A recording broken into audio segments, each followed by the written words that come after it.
Hello everyone, welcome again and good morning, good afternoon, good evening. Welcome to the peer-to-peer session 5 of Evaluate Asia in 2025. And let me go to the next slide. Okay, so before going to start the session, I have few ground rules to remind you. And first of all, I'm Madhuka Lienagamage. I'm co-lead of Evaluate Asia. I'm the moderator of today's session.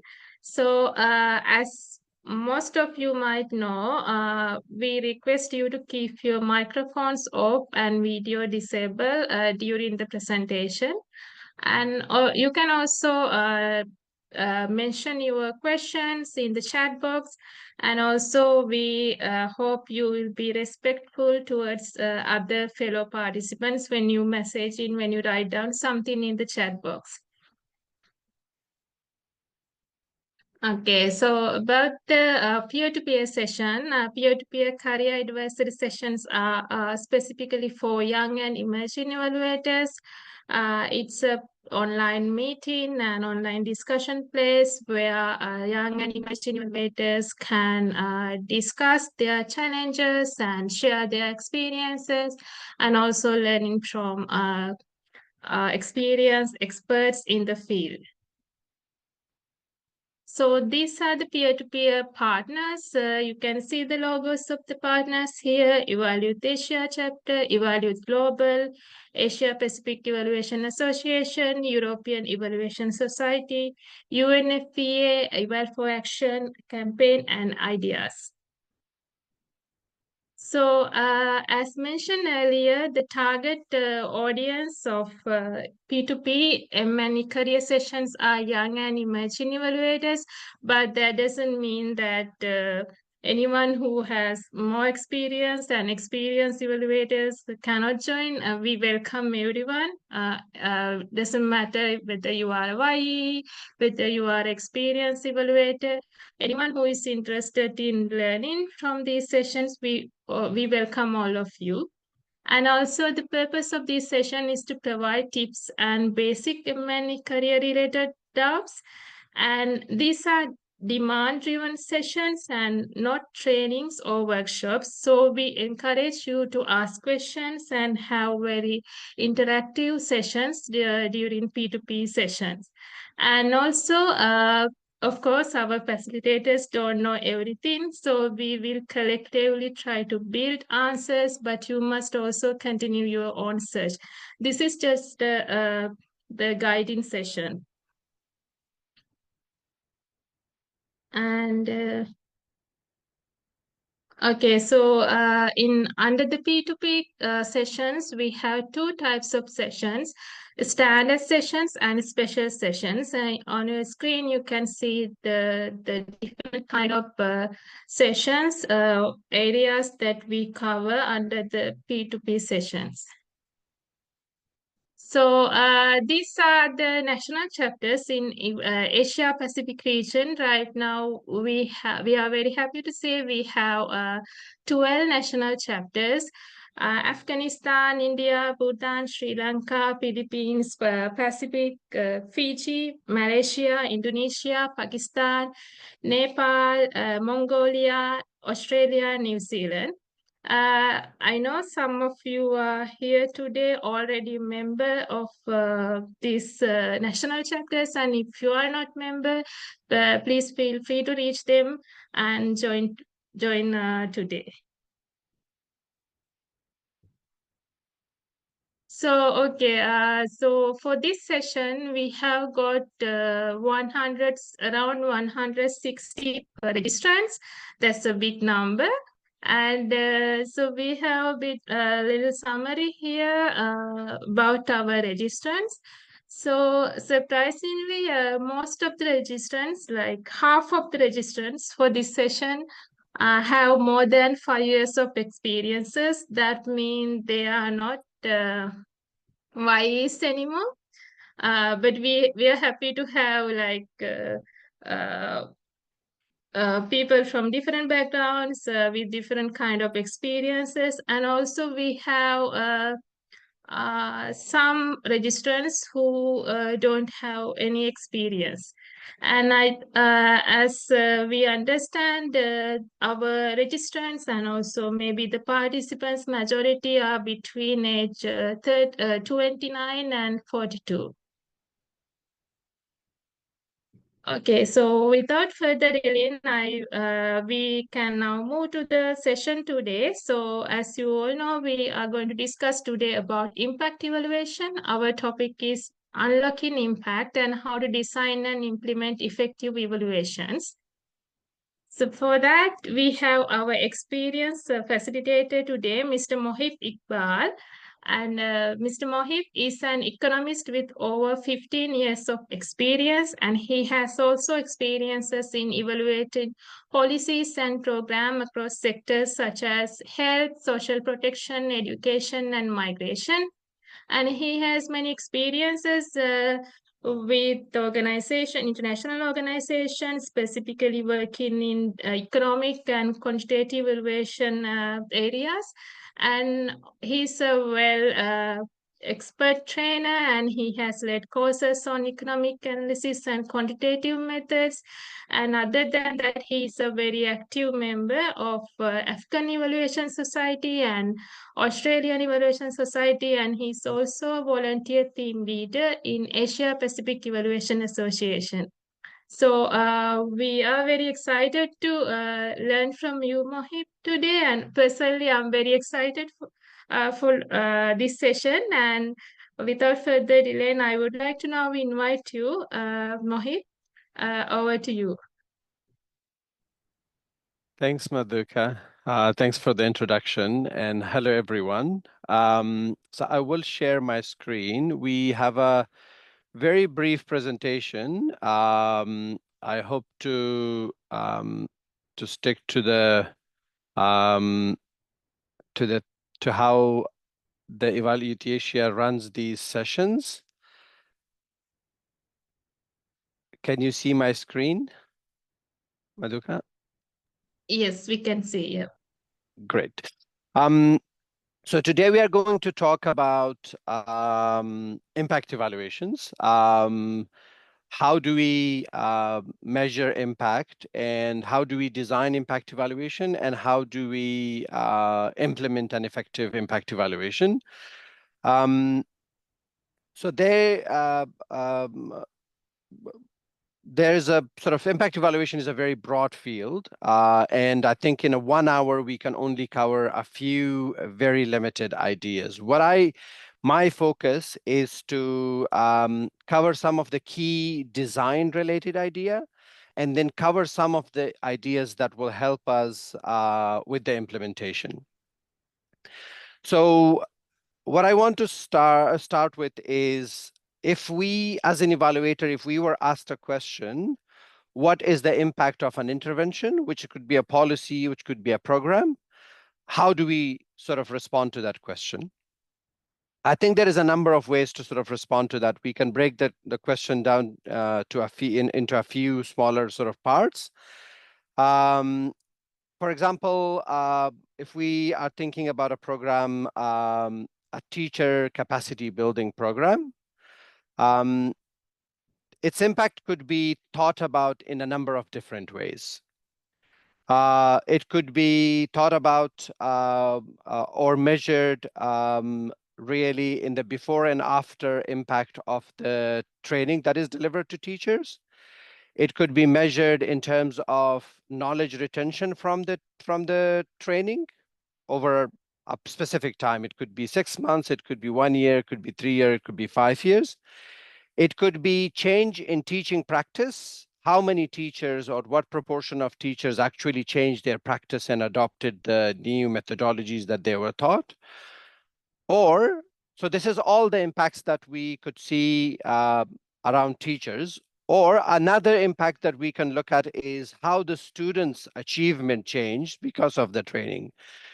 This could be thought about, for example, student knowledge in a particular subject or student grades in a particular subject. So this is, many different ways for us to measure impact. And that's what I think we will talk about today.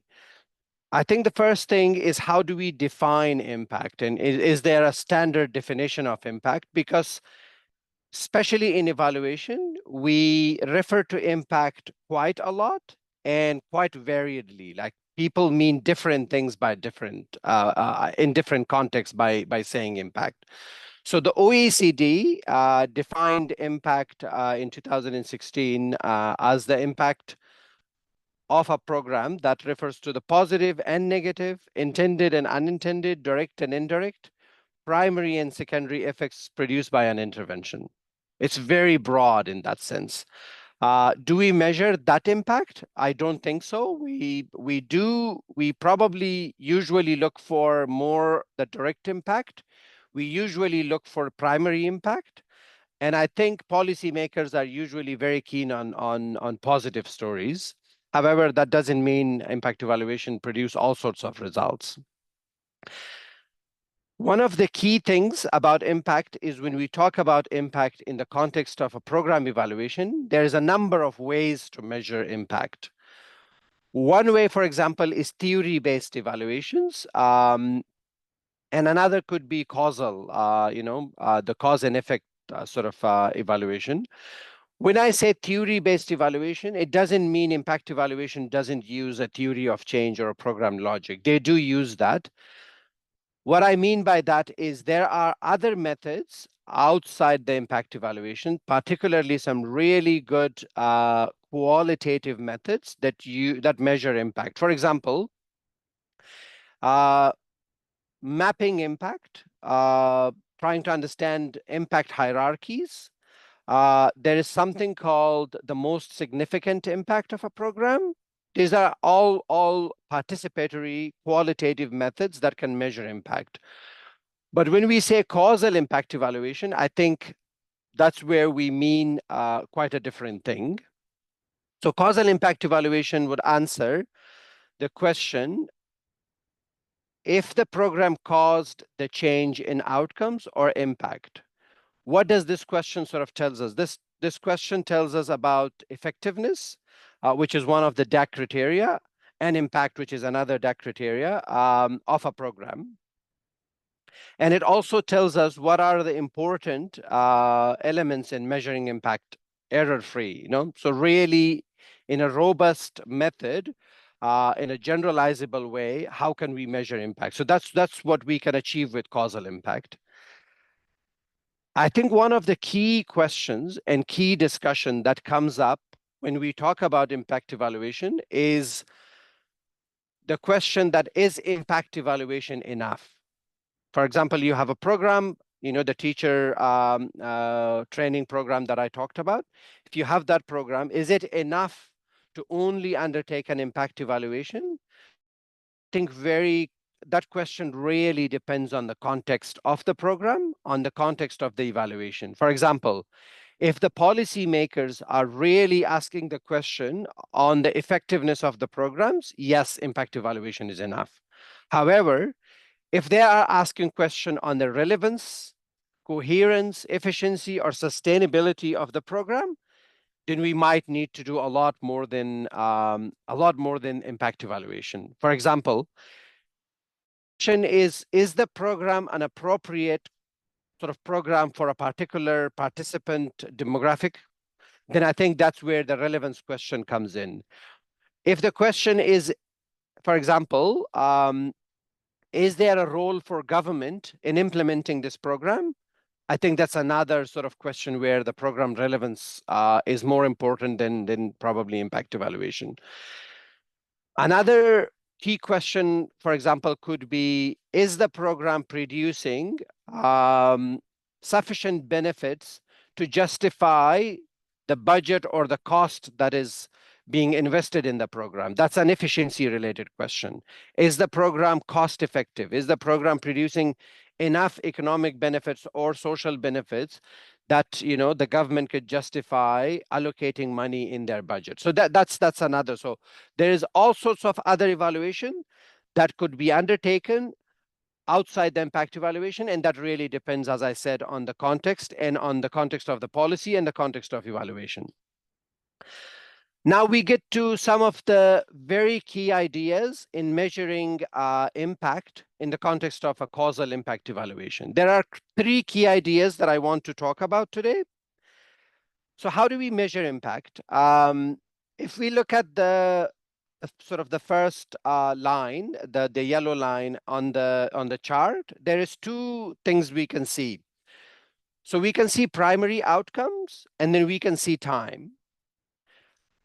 We can see that even before the program, the red line, which shows us the program, the outcomes, primary outcome, was improving over time. For example, from the first dot to the second dot to the third dot to the fourth dot, even to the fifth dot where the program starts, it seems like the outcome or the primary outcome that we are focused on. For example, when we previously were talking, if we were talking about a teacher training program, and we are thinking that the primary outcome is student grades, that is improving. Now, once the program starts, that improvement becomes even more prominent. It becomes more stronger. In the further sort of yellow line, we can see it's very strong. So we can say the program had an impact from before to the after program. But then what if someone asks that what would have happened if the program did not exist? So if the program was not implemented, would the outcome still have improved as much? So it's sort of questioning the program results in that sense, the evaluation results. How do we deal with that problem? There is one of the easiest way to sort of think about this is if we are thinking about 1, 2, or 5 particular teachers, and what if we could see these teachers in 2 different scenarios? In one scenario where these teachers received the program, in another scenario where these teachers did not receive the program, which is very theoretical, but in practice, how we do that is we design a counterfactual group, which I will get to it a little bit later. So the blue line shows us the second scenario, which is very theoretical, which tells us that if the program did not happen, what would happen to the primary outcome over time? It will keep increasing, but not as much as we can see in the yellow line. And the difference between the blue line and the yellow line is what we call the impact. And I think if we go back to the definition, we can see it's the primary or secondary, intended or unintended sort of change in the primary outcomes. Now, when we are designing impact evaluation, how do we get to the counterfactual? Because the counterfactual is a very sort of theoretical idea. It doesn't make sense in practice. So that's where the comparison groups comes in. This is the second very important idea about impact evaluation. Almost all impact evaluation, causal impact evaluations, have what we call comparison group, what we call the counterfactual, or sometimes we call it the control group. Slightly different definitions and slightly different sort of scenarios for it, but I'll leave that because those gets a little bit too technical. So the comparison group usually is a group of participants that are very similar to people who are receiving the program, but they do not receive the program. There is a number of ways we can get to a counterfactual group. One of those ways is statistically designing through matching using secondary data. And another way is to randomly assign the program and randomly assign people into a comparison group. That's where we go to sort of randomized control trials, or what they call RCTs. So I think to summarize, the counterfactual group is a group of participants that do not receive the program, are either selected through the process of randomization, or they're selected because most of their characteristics are very similar to the group that are receiving the program. The third idea is attribution in the impact evaluation. This is also a very key idea. By designing a counterfactual, by measuring the change in the treatment group before and after the program, we really get to the point where we can say that the program is the key reason for the change in treatment group. And that's really the difference between the blue line and the yellow line. I think from today's workshop, if you can take away one key sort of, slide and the three key ideas, I think the three key ideas will be this. I will try to make these ideas abstract as we go in the presentation.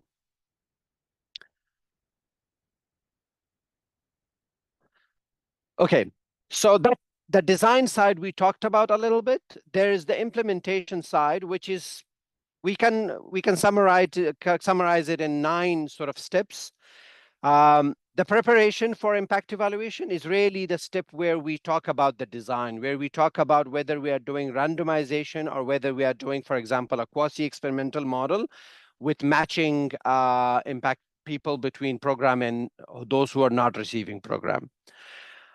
Then we have a little bit of planning where we define timelines and budget. We set up an evaluation team. The timeline and budget is a very important component. For example, if we are doing an RCT, it's very important for us to understand at what stage is the program and how much will it cost us to undertake an impact evaluation. There has been cases where impact evaluations have been very expensive. There are some rules that says that the impact evaluation budget should not exceed more than 10% at maximum of the program. But a good rule of thumb is that if it stays between 1 to 3% of the program budget, that is a really good place for that. Some really sort of these are the kind of rules that comes with experience and over time. Setting up an evaluation team. When we talk about that, I think you need to have people who knows the program really well, people who knows the country context or the program context really well, then the technical people who can design impact evaluations, statisticians and econometricians, and of course, policymakers and those who can communicate the results. That makes a really good sort of a all-round team that can work together and produce a really good results and then communicate that. Then we develop an evaluation plan, sort of assign tasks and draw timelines and milestones and all that deliverables. A key thing sometimes, the sort of the follow-up steps depend on if we are doing a randomized controlled trial, or even if we are not doing a randomization, but we are collecting primary data, then the two following steps become very important. Developing all the survey instrument and piloting them that they are suitable for the context that we are working in. That is a very important thing. And if there is something missing or if there is something that needs to be changed, so that is usually done with a much smaller sample of people. And then after the results are seen, there are some adjustments. And once the survey instruments are finalized, baseline data is collected, and then that's where the program implementation starts. So all of that work happens before the program starts. The best time to design an impact evaluation is when the program design is happening. So that's pretty much what it's telling us. Then the program implementation, we conduct, sometimes impact evaluations are undertaken because in a way that we undertake midline surveys and endline surveys, but sometimes we undertake only inline surveys and compare impact before and after the program between treatment groups and control groups and comparison groups. And that's where analysis is done, report writing is socialized, and sense making with the stakeholders is done.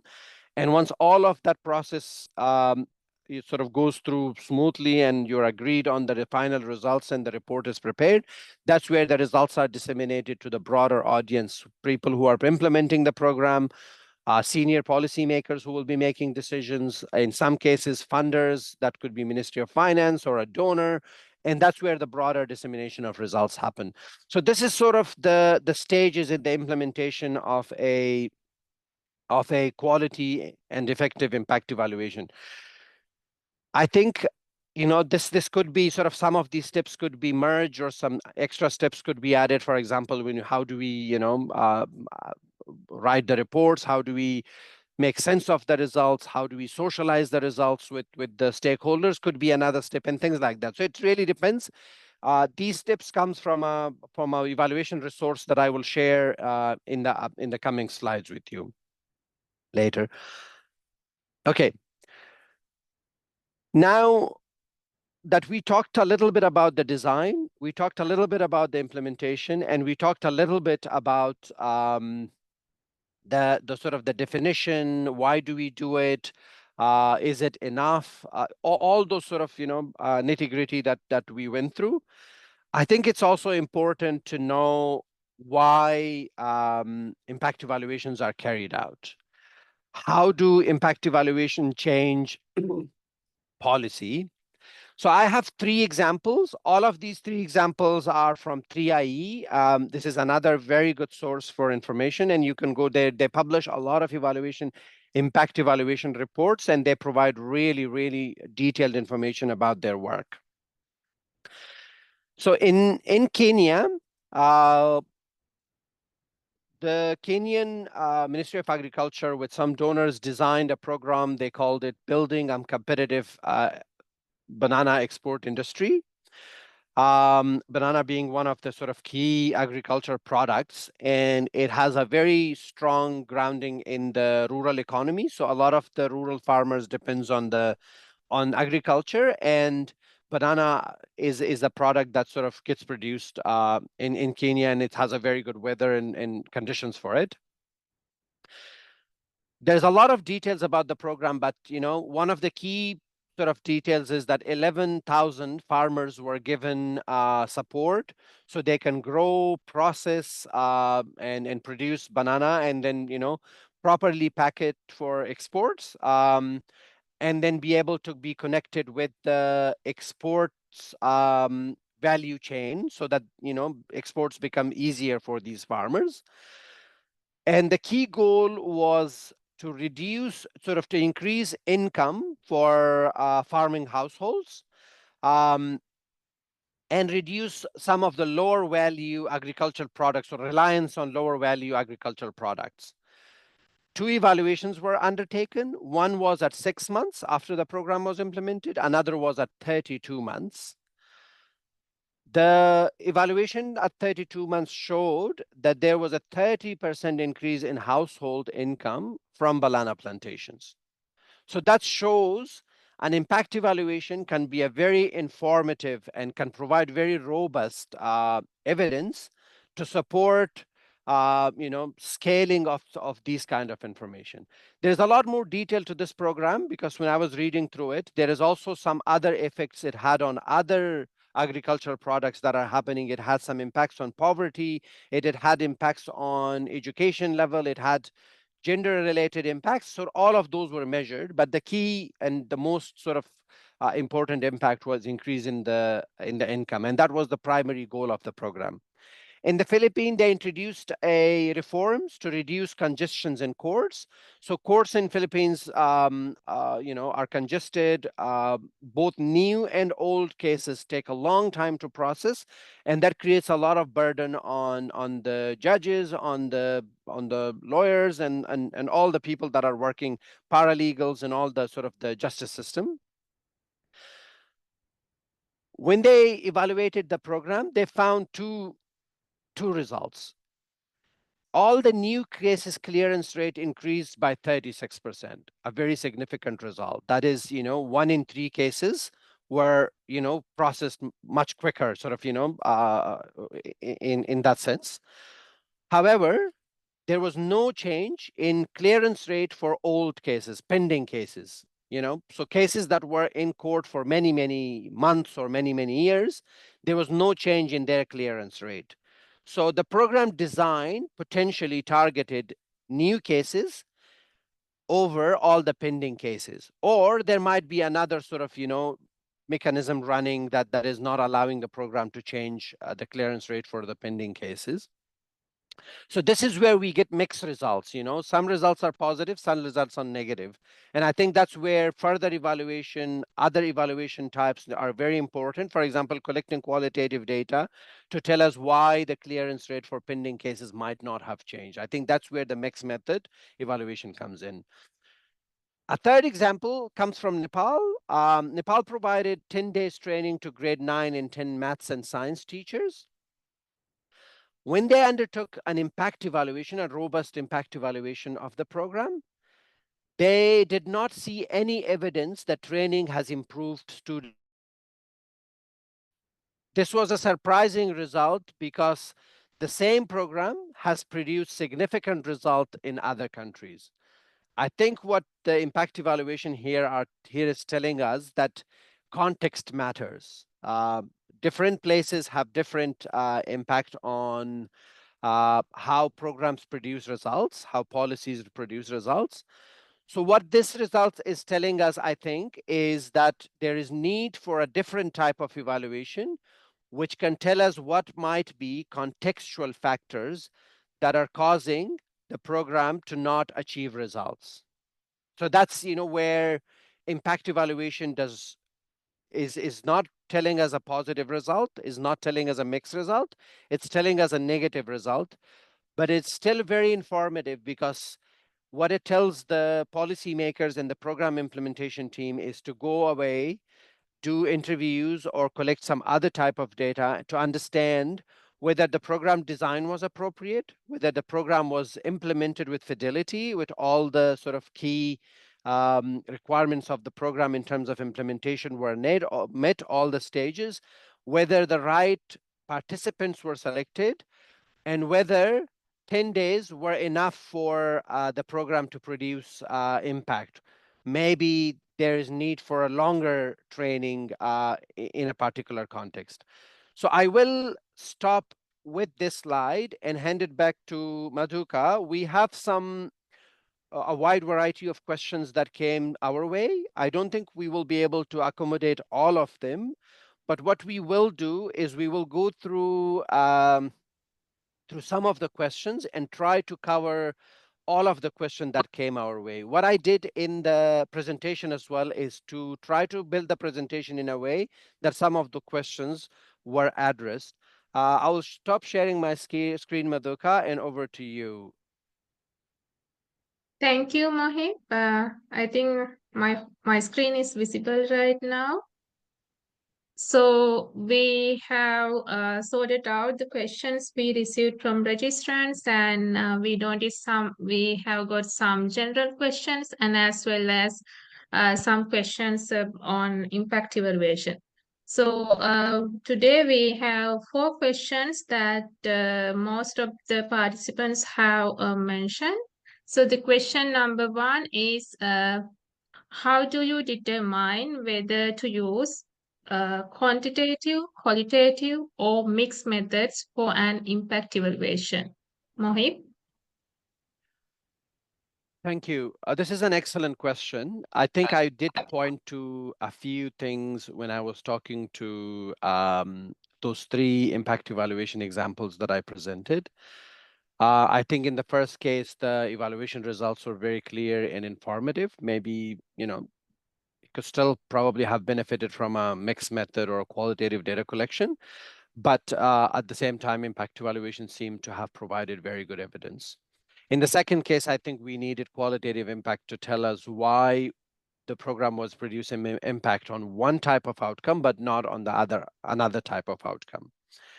And in the third case, I think, we needed contextual information on whether the design of the program was appropriate, whether implementation had happened with fidelity, and whether the program was appropriate for the context of Nepal, and what might have been the barriers that caused the program to sort of, not produce result if we cannot. In general, there's a few key rules for impact evaluation, for quantitative impact evaluation. When we are trying to measure the magnitude or extent of something, that's where impact evaluation or quantitative methods are very helpful. For example, if we're measuring change in employment, I think quantitative methods are very important that can help us with that. Or if we are measuring change in income, for example, that is another place where impact evaluation can help us quite a lot. When we are trying to generalize results from one context to another context, that's where impact evaluations are very, very important. Or when we are generalizing results from a small pilot to a larger sort of national level, or we are at a province level or at a state level or at a federal sort of level, That's where impact evaluation can tell us quite a lot, because impact evaluation can collect generalizable data, representative generalizable data, and can tell us impact and can break down impact by, for example, gender, by various disadvantaged groups, by various demographic factors, and that's very important when we are talking about scaling a program, or when we are expanding a program, or if we are adopting a program from one area to another.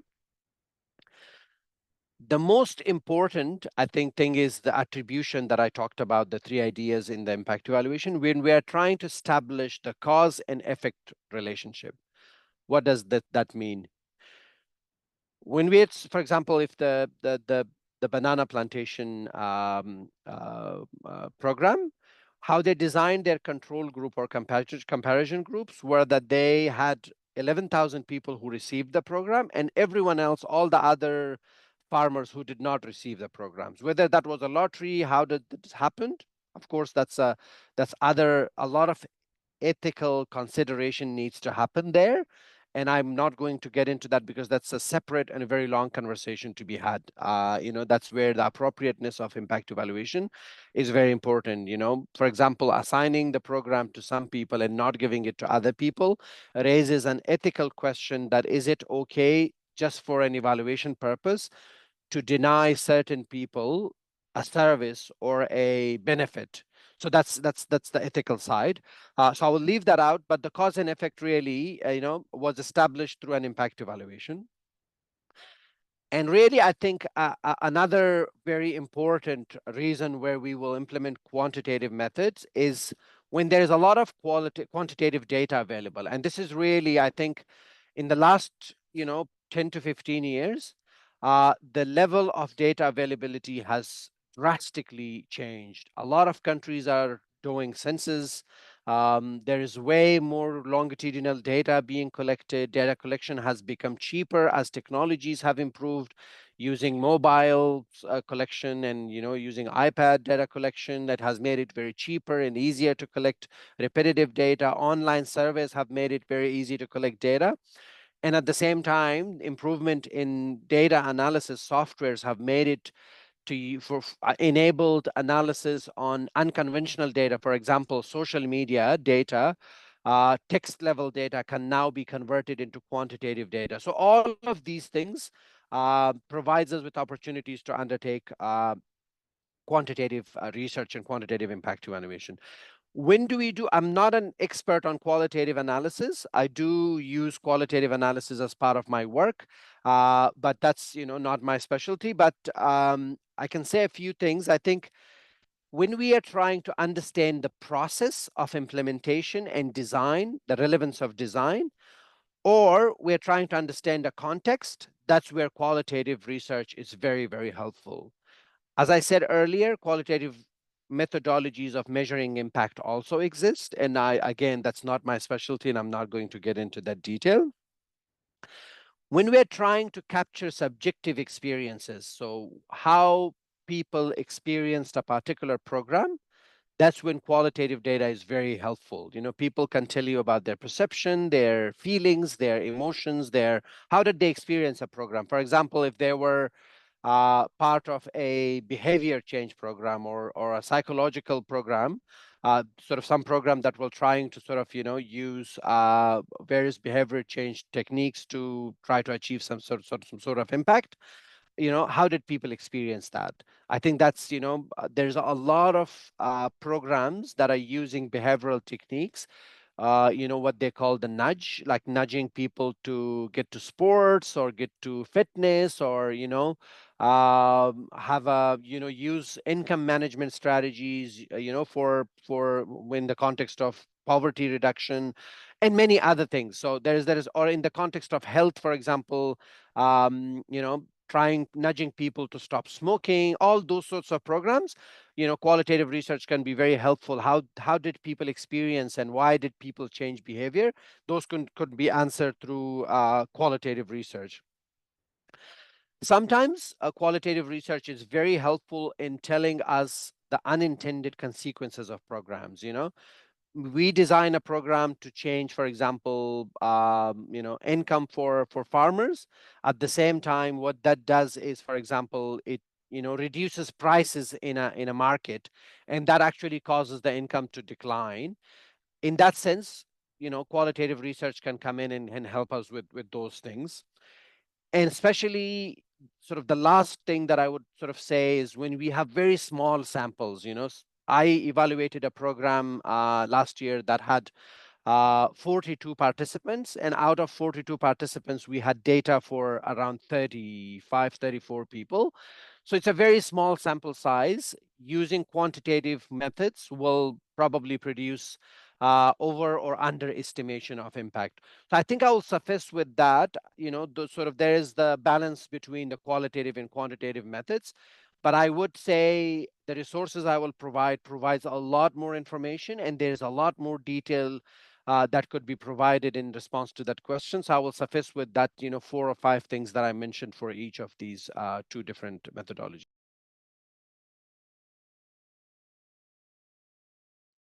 Okay, thank you, Mohit. So let's move to the next question. So question number 2 is, what types of outcomes are most commonly evaluated through impact evaluation? Okay, I think this is very relevant to the previous question. I covered part of this question in the previous answer.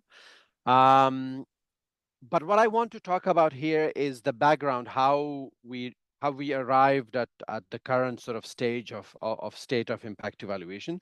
So impact evaluation started really in the field of medicine and testing on in a sort of in a laboratory setting, where you can easily design your control group, and you can have very different condition for a control group and a treatment group. You're probably not facing as significant of an ethical issues when you're designing that those experiments. Even there is ethical issues, but still there could be some that that those could be addressed.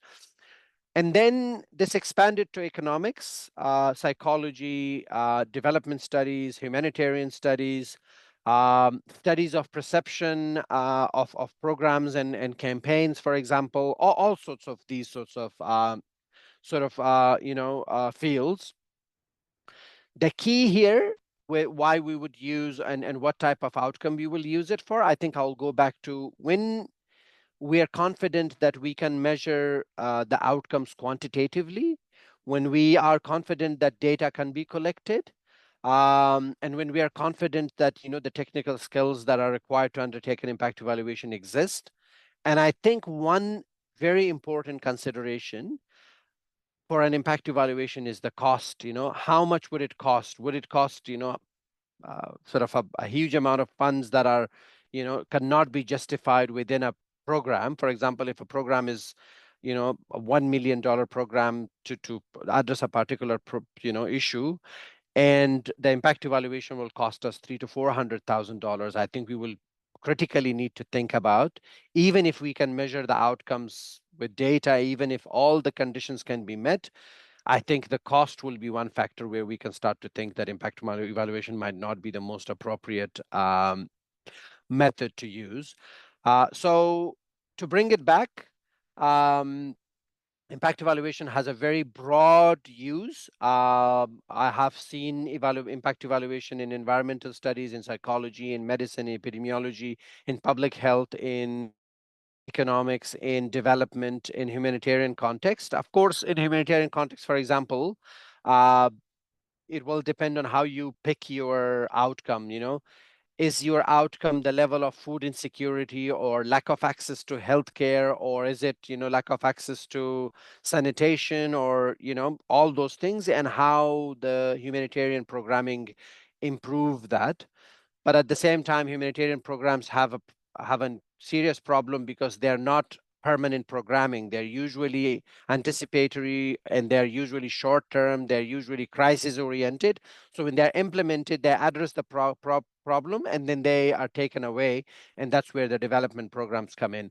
So that will need to be really incorporated into the design. And when you're communicating the results, you will need to be very careful For example, saying that, the program reduced poverty or food insecurity by this amount, of course, you will need to sort of highlight that the program was designed to address, for example, a natural disaster or some other sort of crisis or a humanitarian crisis or a post-conflict context. Things like that will be very important to sort of address in a particular context when we are using impact evaluation. Madhuka, over to you. I think I'll Yeah, stop there for this question. yes, I think we can quickly go to the next question because, yeah. So the question is, what strategies are effective to advocate for increasing impact evaluation use in evaluation? There's another question, how can policymakers be incentivized to integrate impact evaluation findings into their uh, practices? This is a question I think as a community of evaluators we all need to think very hard about. It's very difficult for myself to answer this. For example, when I have undertaken impact evaluation, a policymaker came to us and said, we are implementing this major program, we are spending millions of dollars, but we want to really know if the program is making a difference. Now, we as the evaluation team could have answered that question in so many ways. We could have undertaken a mixed method evaluation and told them what the program could have done if it was effective. We could have undertaken an impact evaluation or an outcome evaluation. But that's where I think the working with policymakers to understand why they need a robust measures of effectiveness, to understand what does it mean to know if the program is really the reason that the change in the participants and the change in outcomes happening. I think that's a very key sort of point. The incentives the policymakers have in robust impact evaluation is that they can go and talk to the funders and to the Ministry of Finance or donors or anyone with a lot more confidence to say whether this program should continue, whether this program should be scaled up to offer to more people, or whether this program should be scaled down. Those decisions can be made with a lot of confidence with robust and effective impact evaluation. And I think this is a very good incentive for policymakers. A lot of policymakers, through conversation and understanding how impact evaluation sort of inform them, agree to sort of, undertake an impact evaluation. As I said earlier, technology, AI, sort of, increase in technical skills, all of these things have made impact evaluation more and more attractive in the recent days. It's actually policymakers now that are promoting and advocating for impact evaluation. For example, here in Australia, we have a assistant minister who is, a very strong advocate of the impact evaluation. He and his team is putting together a very strong mandate for government through regulation to make impact evaluation an integral part of program evaluations. In the state where I'm living, the Ministry of Finance have a very clear guidelines on undertaking evaluation. They have legislated this as part of regulation that we have to undertake impact evaluation. So I think to summarize this, there is a number of ways. I think the technical skills and making it cheaper and making it easily understandable make it very easy for policymakers, but also providing policymaker with confidence on the findings of the impact evaluation, and that comes from the robustness that impact evaluation carries, is very helpful for advocating for impact evaluation use and sort of undertaking. Thank you. I think, Mohit, you can just briefly mention some resources here, but our colleague will post the details in the chat box, so we can move to the Q&A session after this. Okay, I'll be very quick. So the World Bank provides some really, really good free resources. There is a book called Impact Evaluation in Practice. Please Google that, you will find it, and colleagues will drop some links into the chat. The World Bank also provides courses for impact evaluation. They also provide fellowships for government. I think it's currently actually running, so you can sort of search that and find it. So the World Bank provides a lot of resources. What they call the Independent Evaluation Group does a lot of work around the impact evaluation. Another source from where I took all the three examples is 3IE, which is an impact evaluation think tank. They do what they call the evidence gap maps.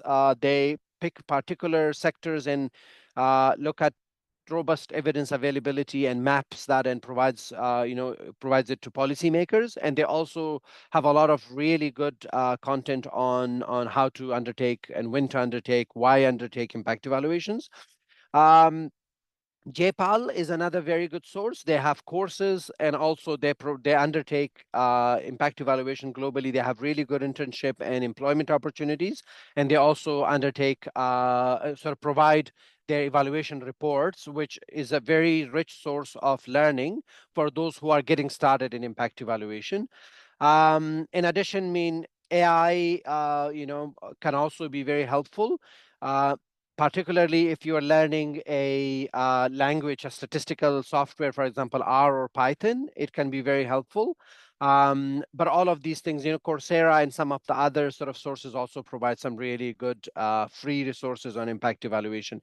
It takes a while and it takes, I think, persistence to follow through and really work on on learning to be able to catch up. It's not very difficult. It's much easier than when we or people before us started on impact evaluation. But over time, it has become a lot. There's a lot more resources and a lot more courses available. Some of the links are in the chat, and you can, I think, use those to get access to those resources. Yes, so we have posted the important links in the chat. And we since we have very limited time, so next let's take the group photo now. So I would like to request everyone to open your camera, open your video, and have a big smile. So our colleague Amol and Pratik will take the photo. Amol and Pratik.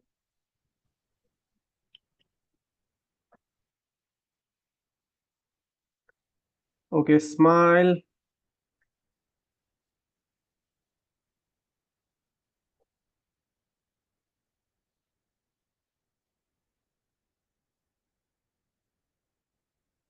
One more.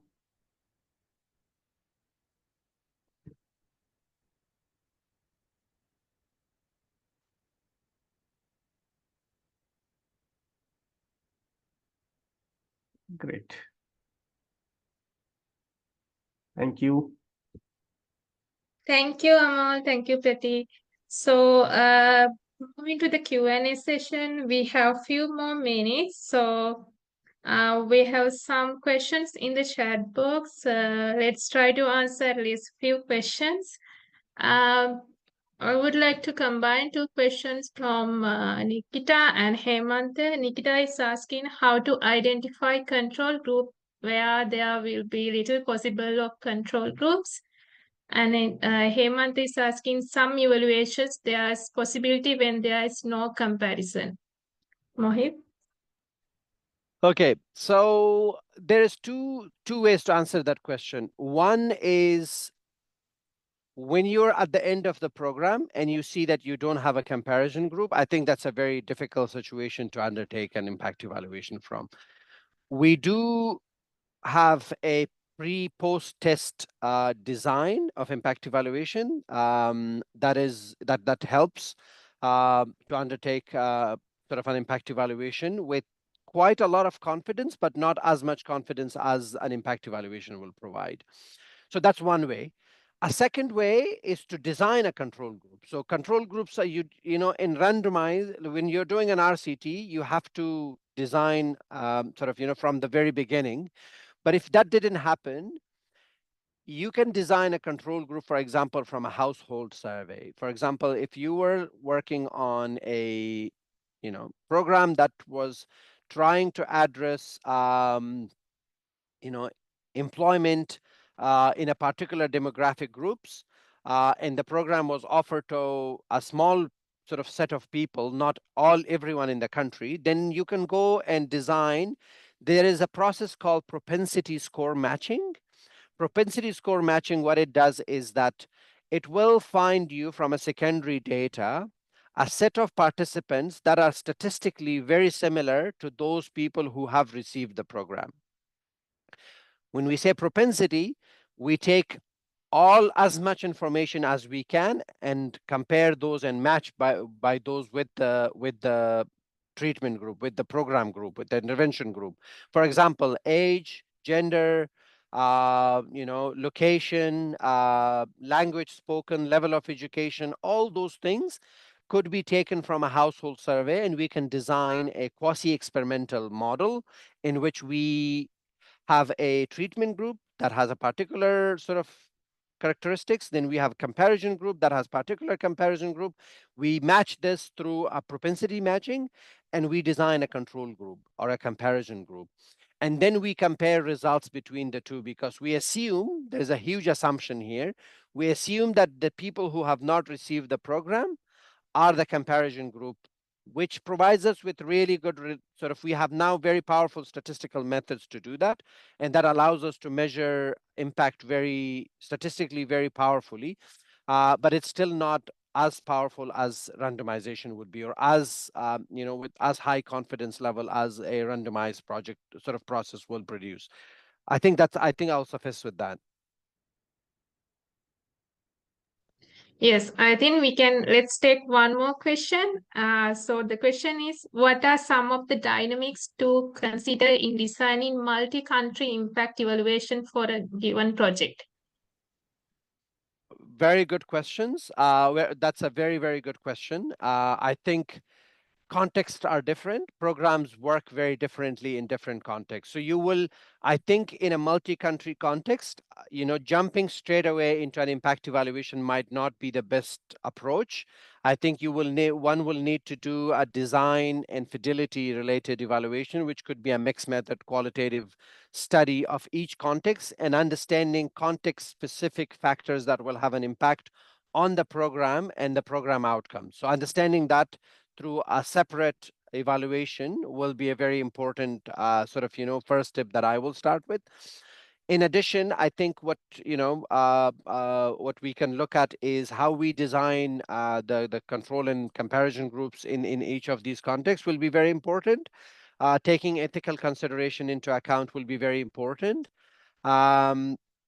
That said, I think once we are sure that contextual factors are not impacting the program, or we can control for them, I think we can implement an impact evaluation.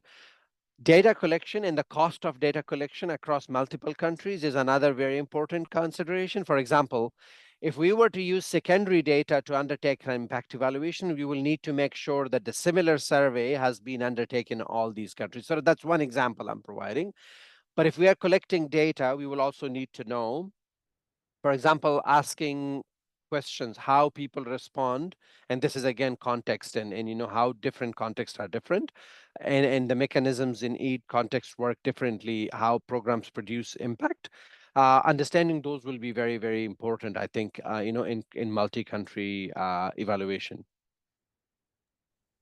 Thank you very much, Mohit. And so, dear participants, since we are running out of time, we will try to answer other questions in chat box in the session note, and we'll share with you in the coming weeks. So here we move into the next slide.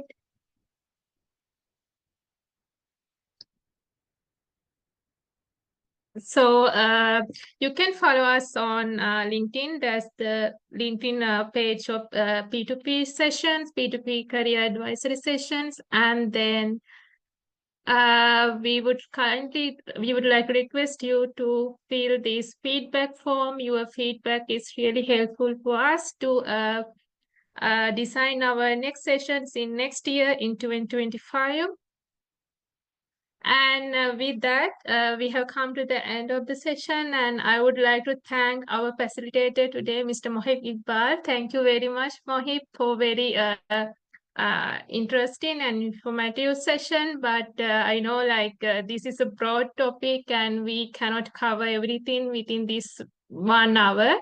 So I think our participants got the main message and about the main things about impact evaluation. I hope in next year, 2025, we can meet you again with the more interesting sessions about impact evaluation and with more time, not just in 1 hour.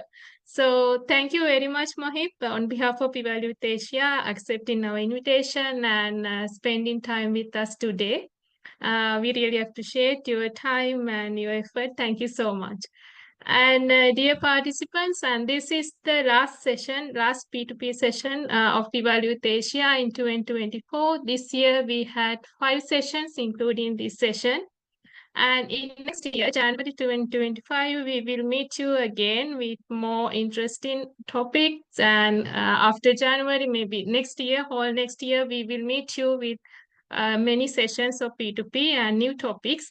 And keep in touch with us. And also, if you haven't followed us on our social media handles, LinkedIn, Facebook, Twitter, my colleague will post the links. You can follow us on all social media handles and get updates from Evaluate Asia. So thank you everyone for joining us today for a productive session, and wish you all the happy holidays, happy Christmas, and happy New Year. See you next year. Thank you so much. Bye. Thank you. Goodbye.